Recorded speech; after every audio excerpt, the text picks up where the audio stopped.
Question number 3 का first part है, इसमें हमें क्या करना है, LCM and HCF find out करना है। 12, 15 एंड 21 इसका हमें एलसीएम और एचसीएफ फाइंड आउट करना है। हमने क्वेश्चन नंबर 2 में आपको एलसीएम और एचसीएफ निकालना बता दिया, वैसे इसका एलसीएम और एचसीएफ निकालेंगे। ठीक है, तो 12 is equals to 15 is equals to 21 is equals to, तीनों का पहले हम फैक्टर कर लेते हैं। तो 12 का फैक्टर करेंगे 6, 2 3 जा या 3 2 जा 2। ठीक है, तो 2 मल्टीप्लाई 2 मल्टीप्लाई 3। अब 15 का कर लेते हैं, 3 5 जा 3 मल्टीप्लाई 5। अब 21 का कर लेते हैं, 3 7 जा 3 मल्टीप्लाई 7। एलसीएम एलसीएम में आपका क्या फंडा होता है कि जो कॉमन मिलता है उसे एक बार लिख लेते हैं। ठीक है, अब 2 इसमें नहीं मिला, लिख लिया। अब 2 मिला नहीं मिला, लिख लिया। 3 3 3 तीनों में मिला, लिख लिया एक बार। अब जो बच गया लिख लेते हैं 5 इंटू 7। अब 2 2 जा 4, ठीक है, 4 3 जा 12 और 16। अब 16 की मल्टीप्लाई 7 से कर रहे हैं यहाँ पे 420। 4 2 0, ये आपका एलसीएम आ गया। एलसीएम निकालने के लिए क्या करेंगे, जो कॉमन मिला उसे ले लेंगे। यहाँ पे 3 कॉमन मिला सिर्फ, और कुछ नहीं, तो एलसीएम 3 आ गया। ठीक है, 11 23 29 इसका हमें जो है फैक्टर करना है और एलसीएम एचसीएफ फाइंड आउट करना है। तो 11 का अगर देखते हैं तो 11 का फैक्टर, 11 ऐसी संख्या आपकी जो सिर्फ 11 से ही कट सकती है, इसके अलावा 1 से कट सकती है, और इसके अलावा किसी से डिवाइड नहीं हो सकती। तो 11 का फैक्टर यहाँ पे क्या आ जाएगा, 11 इंटू 1। अब 23 का, ये भी सेम टू सेम, ये तीनों जो है डिजिट आपकी जो है इसमें ये किसी दूसरे नंबर से डिवाइड नहीं हो सकती, सिर्फ 1 से और स्वयं से या खुद से। तो 23 मल्टीप्लाई 1, 29 मल्टीप्लाई 1। ठीक है, अब आपसे इसे एलसीएम और एचसीएफ निकालने को कहा जाए तो बहुत ही आसान है। ठीक है, तो एलसीएम अगर निकालते हैं तो 11 23 इंटू 29 इज इक्वल टू कितना आ जाएगा, जब मल्टीप्लाई आप लोग करेंगे तो ये 11 33 9 इतना आ जाएगा। आप मल्टीप्लाई करके चेक कर लीजिएगा। और एचसीएफ निकालना होगा। अब आप लोग यहाँ पे फंस जाएंगे कि एलसीएफ इसमें कुछ भी नहीं कॉमन मिला, तो 1 मिल रहा ना, तो इसका एलसीएम 1 हो जाएगा। ठीक है, ये क्वेश्चन नंबर 3 का थर्ड पार्ट है, 8 9 एंड 25 इसका जो हमें फैक्टराइजेशन करना, एलसीएम एचसीएफ फाइंड आउट करना। Same to same condition, same to same formula. 8 is equal to 9 is equal to 25, इसका एलसीएम निकाल लेते हैं इधर से। 8 का कितना हो जाएगा, 2 4 जा 2 2 जा 2 1 जा, तो यहाँ पे 2 मल्टीप्लाई 2 मल्टीप्लाई 2, इसे 2 की पावर 3 भी लिख सकते हैं। ठीक है, आसानी से लिख देंगे 2 की पावर 3। और 9 में क्या करेंगे, 3 3 जा 9, तो 3 multiply 3 is equal to 3 square. अब 25 को क्या करेंगे, 25 5 5 से 1, तो 5 यहाँ पे 5 मल्टीप्लाई 5 लिख लेंगे, तो इसे क्या लिख सकते हैं, 5 स्क्वायर। अब इसका एलसीएम फाइंड आउट हमें करना है, तो एलसीएम जब फाइंड आउट करेंगे तो क्या लिख लेंगे, 2 क्यूब 3 स्क्वायर इंटू 5 स्क्वायर। क्योंकि इसमें क्या करते हैं, अगर कॉमन मिल रहा होता उसे एक बार लिख लेते हैं, बाकी जो बच जाता है उसे भी लिख लेते हैं मल्टीप्लाई में। तो अगर 2 क्यूब नहीं है तो लिख लेंगे, 3 स्क्वायर नहीं है लिख लेंगे, इंटू 5 स्क्वायर नहीं है लिख लेंगे। इसकी जब आप मल्टीप्लाई करोगे तो 1800 आ गया। ठीक है, और क्या करेंगे, आप क्या करते हैं, एचसीएफ फाइंड आउट करते हैं। यहाँ पे एचसीएफ, अब आप कहेंगे इसमें एचसीएफ कुछ कॉमन तो मिल ही नहीं रहा, तो हमने बताया पिछले क्वेश्चन में कि अगर एचसीएफ जब कॉमन कुछ नहीं मिल रहा तो वहां पे क्या लिख लेंगे, एचसीएफ 1। ठीक है, तो एचसीएफ 1 हो जाएगा। अगर कॉमन मिल जाएगा तो उससे लिख लेंगे, अगर कुछ भी कॉमन नहीं मिलता तो वहां पे एचसीएफ 1 हो जाएगा। ठीक है, नंबर 4 एक्सरसाइज 1.2 में हम चल रहे थे। ठीक है, इसके पहले के क्वेश्चन जो हमें 1.2 में हम पिछली बार पढ़ चुके हैं, अगर नहीं पढ़ा तो आप लोग देख लीजिएगा चैनल पे जाके, वहां आपको वीडियो पुराना वाला मिल जाएगा, ठीक है। तो इसमें क्या है, question number 4, find that HCF 306657, ये मतलब 2 नंबर्स दिए गए हैं, इनका एचसीएफ कितना 9, और निकालना क्या है, फाइंड एलसीएम, इन्हीं नंबरों का हमें एलसीएम फाइंड आउट करना। हमने जब क्वेश्चन नंबर 2 आप लोगों को लगवाया था, हमने बताया था कि उसमें कंडीशन थी वेरीफाई करने वाली कि LCM multiply HCF is equals to 2 multiply 2 product, ठीक है, मतलब 2 numbers, product of the 2 numbers है। तो हम उसमें जो है प्रोडक्ट ऑफ द 2 नंबर्स का मतलब वहां पे क्या था कि आपको जो 2 नंबर दिए गए उनका मल्टीप्लाई और इक्वल्स टू किसके, एलसीएम एंड एचसीएफ के मल्टीप्लाई के इक्वल। इसे फार्मूला होता है, क्या फार्मूला होता है हम बता दे रहे हैं, किसी फार्मूले पे आपका क्वेश्चन लगने वाला है। एलसीएम मल्टीप्लाई एचसीएफ, ये कंडीशन अगर आप लोगों ने पिछला वाला वीडियो देखा है तो समझ में आ रही होगी, यही कंडीशन उसमें दी गई थी और वेरीफाई भी करना था आप लोगों को, ठीक है। तो इज इक्वल्स टू क्या था, प्रोडक्ट ऑफ द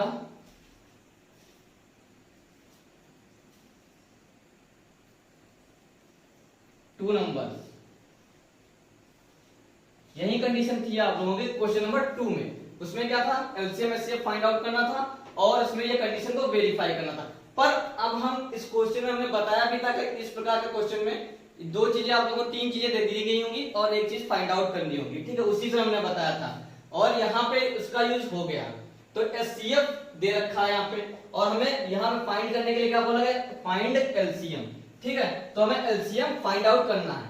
तो अगर यहाँ से हम फार्मूला एलसीएम का निकालेंगे तो एलसीएम इज इक्वल, जब मल्टीप्लाई में यहाँ पे कोई चीज होती है तो अपॉन में चली जाती है, तो प्रोडक्ट ऑफ द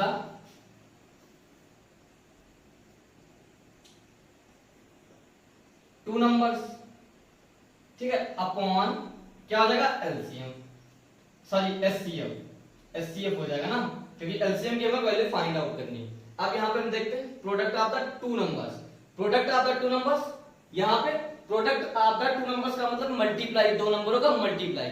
2 नंबर कौन से, 306 मल्टीप्लाई 657, ये हो गया इसका मतलब प्रोडक्ट ऑफ द 2 नंबर्स, मतलब मैंने प्रोडक्ट कर दिया, मल्टीप्लाई कर दिया। अब अपॉन में क्या आ जाएगा, एचसीएफ, एचसीएफ क्या 9, ये 9। आप क्या करेंगे, 9 से इसको डिवाइड कर देंगे तो वहां से देख रहे हैं 3 से डिवाइड हो जाएगा, 3310, ठीक है, और यहां से 3 से ये एक बार और हो जाएगा, 3 3 9, 3 4 12। अब यहां पे हम देख रहे हैं इसकी अब मल्टीप्लाई हमें करनी है, 3 4 की मल्टीप्लाई किससे करनी है, 657 से। अब मल्टीप्लाई आप लोग करके देख लीजिएगा, इसमें डायरेक्ट आंसर आएगा 22338। आप मल्टीप्लाई करके चेक कर लीजिए इसे, ठीक है। उसी के आगे क्वेश्चन नंबर 5 में स्टार्ट करते हैं, देखते हैं उसमें क्या है कि check whether 6n can end with the digit 0 end any natural number n, कोई नेचुरल नंबर n मान लेना है हमें, क्या उस पे पॉसिबल, क्वेश्चन में क्या कह रहा है, क्वेश्चन में ये कह रहा है कि 6n, n की जगह पे अगर हम कोई भी नेचुरल नंबर 1 2 3 रख लें या कुछ भी, ठीक है, कोई भी नेचुरल नंबर रख लें तो क्या पॉसिबल है ऐसा कि इसकी वैल्यू 6n की जगह पे अगर कोई नेचुरल नंबर रखें तो क्या ऐसा पॉसिबल है कि कोई डिजिट ऐसी आ जाए जिसके एंड में 0 हो, क्या ऐसा पॉसिबल है, ये हमें शो करके इस क्वेश्चन में दिखाना है। क्या कभी भी अगर आप ऐसे नॉर्मली समझे 6 की अगर कुछ भी मान ले, 1 मान ले 6 आ जाएगा, 6 के ऊपर 2 मान ले 36 आ जाएगा, n की जगह पे अगर 1 2 3 रख के आप चेक कर लें 216, क्या ऐसा पॉसिबल है, आप देख रहे इसमें भी नहीं है, इसमें भी नहीं है, तो हमें ये शो करके दिखाना है कि 6 की power n can end with the digit 0, ये पॉसिबल नहीं है, पर हमें ये शो करके दिखाना है। कैसे दिखाएंगे, हम पहले चेक कर लेते हैं, हम आपको शो करके यहां पे दिखाएंगे, if any number, if any number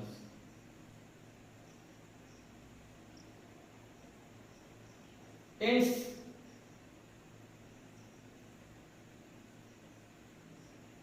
with the digit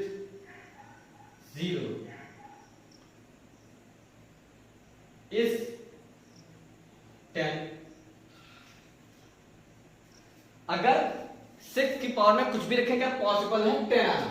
अगर उसके हम पहले 10 का चेक कर लेते हैं। अगर 10 में 10 की कंडीशन इसको वेरीफाई कर रही है, इसकी कंडीशन और 10 की कंडीशन सेम मिल रही होगी, तभी ये पॉसिबल है। क्योंकि सबसे छोटा डिजिट जिसके लास्ट में 0 वो 10 है, इससे छोटा कोई डिजिट नहीं है। ठीक है, इससे छोटा स्वयं 0 है, पर 0 की बात नहीं हो रही। कह रहा है कि इंड्स विद द डिजिट 0, तो मतलब जिसमें 2 डिजिट्स होंगी। ठीक है, क्योंकि 0 के इंड तभी होगा जब 2 डिजिट्स होंगे। अगर 0 सिर्फ है तो उसमें इंड की बात आई नहीं। ठीक है, तो 10 की बात हो रही है यहाँ पे, इसका इंड 0 से हो रहा। अगर इसकी कंडीशन दोनों वेरीफाई कर रहे हैं तभी ये पॉसिबल हो सकता है। तो हम यहां पे भी दिखा रहे हैं, in other words,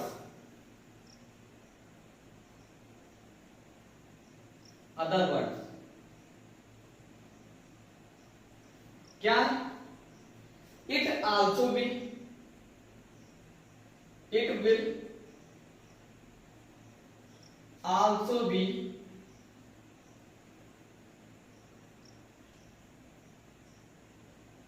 divisible by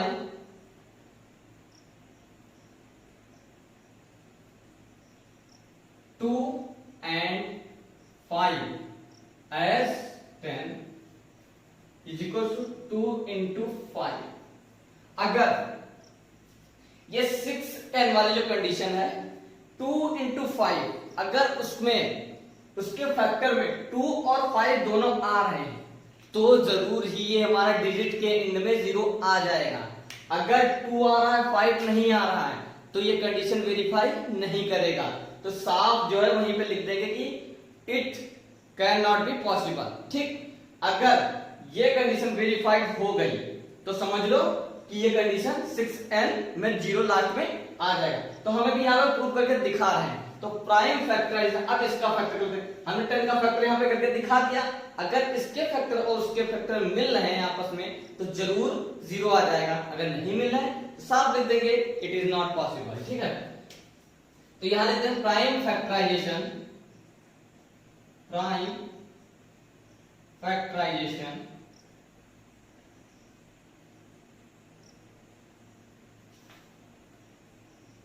of 6n का अगर फैक्टराइजेशन करें तो 2 मल्टीप्लाई 3 का होल n। ठीक है, क्योंकि 2 3 जा 6 होता है तो 6 का मल्टीप्लाई या 6 का प्राइम फैक्टराइजेशन 2 मल्टीप्लाई 3 आ रहा है। ठीक है, लेकिन यहां पे 2 मल्टीप्लाई 5 आ रहा है। तो यहां पे आप लोग देख रहे होंगे कि यहां पे 2 तो वेरीफाई कर रहा है पर 5 नहीं है, और 5 यहां पे 3 है, यहां पे 5 है, तो ये कंडीशन वेरीफाई नहीं कर रहा है। ये 5 का फैक्टर ये 10 का फैक्टर नहीं होगा। ठीक है, तो यहां पे हम लिख देंगे it can be observe that 5 is not, यहां पे लिख देंगे लैंग्वेज में, इज नॉट प्राइम फैक्टराइजेशन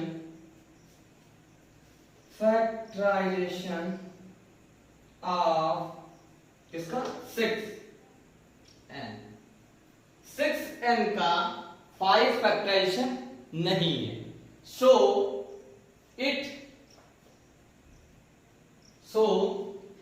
अब 6n का हम लिख देंगे यहां पे 6n can not be in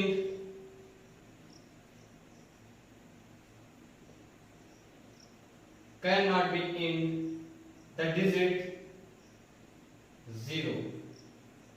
ठीक है, अब यहाँ पे आप लोग समझ रहे कि एक बार हम आप लोगों को फिर से बता रहे हैं। अगर आप लोगों को क्वेश्चन नहीं समझ में आया तो हम सिंपली बता देंगे। ये तो लैंग्वेज में आपको लिखने का तरीका हमने बता दिया। और इसमें क्वेश्चन क्या था कि 6n की बात हो रही थी कि 6n में अगर हम n के कोई भी नेचुरल नंबर रखते हैं तो क्या ऐसा पॉसिबल है कि जिसके अगर पॉसिबल है कि मतलब इसमें n की जगह पे अगर 1 2 3 कुछ भी रखे तो क्या जीरो आ जाएगा? इसकी अगर मल्टीप्लाई करेंगे तो क्या कोई भी ऐसा नंबर आएगा जिसके लास्ट में जीरो है? तो ये पॉसिबल हमने करके दिखाते कि ऐसा पॉसिबल नहीं है, क्योंकि ये 10 वाली जो 10 यहाँ पे था 10 डिजिट उसके फैक्टर और इसके फैक्टर आपस में मैच नहीं कर रहे, इस वजह से ये पॉसिबल नहीं, क्योंकि 10 सबसे छोटा डिजिट है जिसका इंट 0 से होता है। इस वजह से अगर इसको वेरीफाई कर देता यहाँ पे तो ये कंडीशन पॉसिबल थी, इस वजह से ये पॉसिबल नहीं। Check y 7 multiply 11 multiply 13 plus 13 and 7 multiply 6 5 4 3 2 multiply में सब है 1 प्लस 5। ठीक है, इसमें क्या करना है कि check y are composite number, मतलब ये एक कंपोजिट नंबर है, क्यों ऐसा क्यों हमें दिखाना है। ठीक है, ये बता तो दिया गया है कि कंपोजिट नंबर है, पर ऐसा क्यों विद रीजन हमें बताना है। अच्छा, आप लोगों को अगर कंपोजिट नंबर की डेफिनेशन पता होगी तो आप इसे बहुत आसानी से सॉल्व कर सकते हैं। कंपोजिट नंबर ऐसा नंबर होता है जिसके मतलब वो खुद से तो कटेगी, ठीक है, या वो खुद से डिविजिबल होगी और उसके अलावा वो दूसरे नंबर से भी डिविजिबल हो जाएगी। और प्राइम नंबर कैसे होता है? वो स्वयं से itself divisible by but other than not. ठीक है, क्योंकि मतलब दूसरे नंबर से वो डिविजिबल नहीं हो सकती और इसके अलावा वो स्वयं से डिविजिबल होगी। पर यहाँ पे ये नंबर हमें शो करके दिखाना है कि ये खुद से तो डिविजिबल नहीं होंगे, खुद से डिविजिबल होंगे भी और साथ में अदर नंबर से भी डिविजिबल हैं। यहाँ पे हम देखते हैं, पहले हम बात करते हैं पहले वाले पोर्शन की, 7 मल्टीप्लाई 11 13 प्लस 13। ठीक है, अब कंपोजिट नंबर की आप लोगों को डेफिनेशन हम बता दे रहे हैं, यही होती है कि it can be divisible by one and other than and itself, other than number and itself, खुद से भी और दूसरे नंबर से भी डिविजिबल हो जाएगी। ठीक है, तो यहाँ पे हम आपको शो करके दिखा रहे हैं, यहाँ पे ये 13 कॉमन मिल रहा है, इस वाले पोर्शन में 13 कॉमन मिला, बाहर ले लेंगे, मल्टीप्लाई में क्या बचा है 7 मल्टीप्लाई 11 प्लस 1। यहाँ पे हमने 13 जब कॉमन ले लिया तो 7 मल्टीप्लाई 11 प्लस 1 बच गया अंदर, अब 13 मल्टीप्लाई 78। ठीक है, अब अगर ये प्राइम नंबर होता तो यहाँ पे मल्टीप्लाई में कुछ नहीं आ रहा था, वो स्वयं नंबर ऐसा आता जो प्राइम नंबर होता, जैसे 23 आ जाता, ये किसी और से नंबर किसी नंबर से और डिवाइड नहीं हो सकता, 29 आ जाता, ये भी किसी और से डिवाइड नहीं हो सकता, ऐसे कोई नंबर आ जाते। पर यहाँ पे 13 और मल्टीप्लाई में 78 आ गया, इस वजह से ये कंपोजिट नंबर हो गया।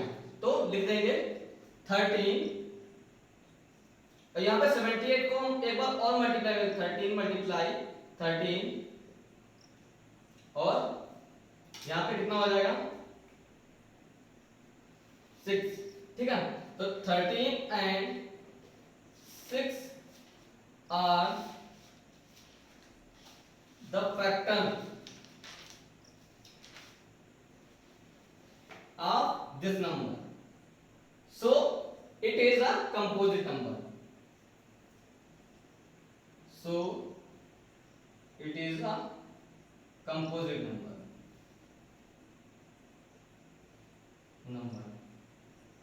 अगर ये ना होता तो यहां पे हम लिख देते कोई ऐसा ऑड नंबर या ऐसा प्राइम नंबर आ रहा होता जिससे ये अदर नंबर से डिवाइड नहीं हो सकता, पर यहाँ पे ऐसा कुछ नहीं है, इस वजह से ये कंपोजिट नंबर आपका हो गया। अब ऐसे ही इस पोर्शन को हम आपको यहाँ पे सॉल्व करके दिखाई दे रहे हैं, यहाँ पे साइड में दिखाई दे रहे हैं, इस पोर्शन में 7 multiply 6 multiply 5 multiply 4 multiply 3 multiply 2 multiply 1 plus 5। अब यहाँ पे देखो 5 कॉमन मिल रहा है, बाहर ले लेंगे, 5 कॉमन मिल रहा है, सॉरी यहाँ से 5 7 multiply 6 multiply 4 multiply 3 multiply 2 plus 1। ठीक है, अब इसे मल्टीप्लाई कर लेंगे तो आप यहाँ पे देखो 5 108 ये आ जाएगा 1008, इसे मल्टीप्लाई करके चेक कर लेंगे 1008 आएगा प्लस 1। तो यहाँ पे 5 मल्टीप्लाई 1009 ये तो नंबर ऐसा है जो किसी अदर नंबर से डिवाइड नहीं हो सकता, पर यहाँ पे 5 साथ में मल्टीप्लाई में, इस वजह से ये आपका कंपोजिट नंबर नहीं रहा, क्योंकि यहाँ पे अगर 1001 केवल लिखा होता तो वो आपका प्राइम नंबर होता, इस वजह से ये आपका कंपोजिट नंबर हो जाए। Ravi takes 12 minutes for the same, मतलब वही फील्ड है आपका, लेकिन रवि उसी काम को करने के लिए, उसी गोलदारे को या उसी गोले को घूमने के लिए 12 मिनट लेता है, ठीक है। Suppose they both start at the same point and at the same time, दोनों अगर सपोज करिए कि दोनों सेम पॉइंट से और सेम टाइम, उसी टाइम पे और उसी जगह से स्टार्टिंग लेते हैं, तो go in the same direction, और सेम डायरेक्शन यानी सेम दिशा में जाते हैं। After how many minutes will they meet again at the starting point. तो इस क्वेश्चन में पूछा जा रहा है कि वो कितने समय बाद फिर एक दूसरे को मिलेंगे, ठीक है। आप दोनों स्टार्टिंग करते हैं साथ साथ में, ठीक है, उसी गोलदारे में, और एटलीस्ट घूमने के बाद वो किस समय एक दूसरे को मीट करेंगे या मिलेंगे। ऐसे क्वेश्चन में आप लोगों को अक्सर क्या करना होता है, एलसीएम लेना होता है। अभी ये क्वेश्चन है आपका, अभी एक और क्वेश्चन इसे पूछा जा सकता है आपका कि 3 बेल है, ठीक है, जैसे उनके बजने का टाइम दे दिया गया है 12, 13, 15, तो अब पूछ लिया गया कि ये 1 घंटे में या इस समय बजने से स्टार्ट होती, कितने बजे बजती हैं, फिर वो अगले टाइम किस समय वो सेम टाइम पे बजेंगी, मतलब कि तीनों एक साथ बजेंगी। ये क्वेश्चन और ये क्वेश्चन जो हमने आप लोगों को क्वेश्चन नंबर 7 है आपके सिलेबस में, वो दोनों सेम है। ऐसे क्वेश्चन में आपको क्या करना होता है, एलसीएम लेना होता है। तो जो आपके डिजिट दिए गए हैं उसका आप एलसीएम ले लेते हैं पहले, 18 एंड 12 का एलसीएम ले लेंगे, जो एलसीएम आएगा वही इसका सॉल्यूशन हो जाएगा। तो 2 मल्टीप्लाई 3 ये इसका एलसीएम हो जाएगा, और 12 का लेंगे, ये हो जाएगा, ठीक है। अब एलसीएम निकालते हैं यहाँ पे। ऐसे क्वेश्चन में सिर्फ आप लोगों को क्या करना होता है, एलसीएम लेना होता है। तो यहाँ पे एलसीएम में करते क्या है, जो कॉमन मिला उसे एक बार लिख लेते हैं, ये कॉमन मिला इसे एक बार लिख लेंगे, मल्टीप्लाई ये 3 कॉमन मिला इसे भी एक बार लिख लेंगे। अब जो बच गया उसे लिख लेंगे 36, तो 36 मिनट्स 36 मिनट बाद वो एक दूसरे को फिर से मीट करेंगे या मिलेंगे, ठीक है। यही इसका सॉल्यूशन हो जाएगा। भैया अपने लेक्चर